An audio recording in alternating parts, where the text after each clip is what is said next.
개통 만 3년을 맞는 고속철 SRT의 지하터널 구간이 화재나 지진 대피에 매우 취약한 것으로 YTN 취재 결과 드러났습니다. 그런데도 코레일과 철도시설공단은 책임 떠넘기기에만 급급한 모습입니다. 백종규 기자가 단독 보도합니다.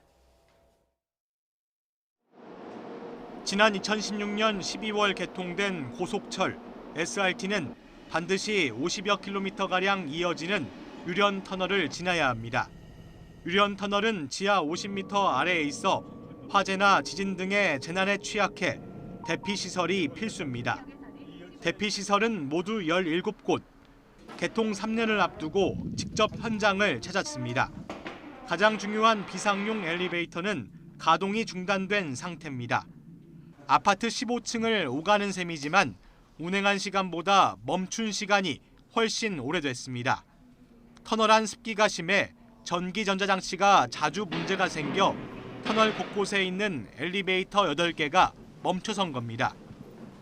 이 비상용 엘리베이터를 정상적으로 이용하면 1분 안에 지상으로 대피할 수 있는데 엘리베이터가 고장나 이 비상 계단을 이용하게 되면 5분 이상 시간이 소요돼 그만큼 위험에 노출되는 시간이 길어질 수밖에 없습니다.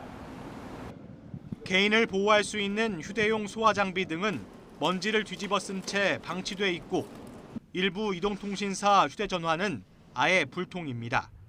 선로 옆 대피시설은 상황이 더 심각합니다. 지하수가 새어나와 곳곳에 물이 흥건했고 벽까지 습기가 올라와 곰팡이까지 잔뜩 피었습니다.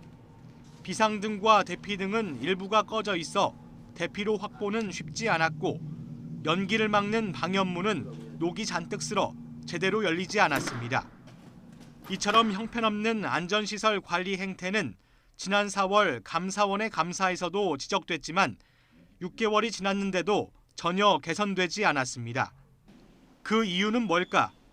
SR이 속해 있는 코레일과 철도시설공단이 하자 보수 문제를 놓고 서로 책임 떠넘기기를 하고 있기 때문입니다. 그 전에 있었던 하자 건들에 대해서 보수가 조치가 되면 저희는 바로 인수인계를 받을 생각입니다. 철도공사하고 합동 점검하면서 추가로 또 나온 부분이 있으니까 그런 부분들을 계속 이제 보완 조치를 하고 있는 겁니다. 더 큰 문제는 시설물 제조사의 하자 담보 책임 기간이 올해 말로 끝나 내년 초부터는 자칫 무방비로 방치될 수 있다는 점입니다. 책임 떠넘기기에 결국은 승객의 안전이 위협받고 있습니다.